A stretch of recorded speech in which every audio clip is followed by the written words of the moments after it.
Nous entendons, quand on parle de territoire comme ça, nous entendons que certains théologiens avancent l'idée que, par exemple, le psaume 83 met en lumière l'opposition des peuples qui sont autour d'Israël, contre Israël, alors que quand il s'agit de Gog et Magog, là, on ne parle plus des peuples qui sont autour d'Israël, mais plutôt des nations réellement de l'extérieur qui viennent. Autrement dit, C'est bien ça. c'est pas deux, c'est comme deux vagues différentes.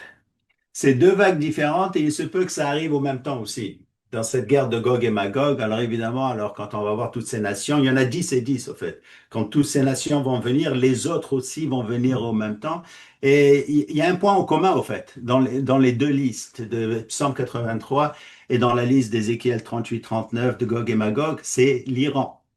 Au fait, l'Iran, c'est le seul pays qu'on peut identifier à 100%, parce que là, ils en viennent de changer leur nom. Donc, l'Iran est là. L'Iran n'a pas été battue, elle a été battue. Ils ont perdu une guerre, si vous voulez, mais ils ont une bataille, mais ils n'ont pas perdu la guerre. Là, ils vont revenir et ils vont être là. Et c'est eux d'ailleurs qui donnent beaucoup d'argent à, c'est-à-dire Hamas, Hezbollah, qui eux-mêmes aussi n'ont pas disparu. Ils vont revenir parce que nous les voyons, nous voyons Jésus lui-même quand il revient enlever ces nations-là. Donc, ils vont avoir une résurgence de ces nations.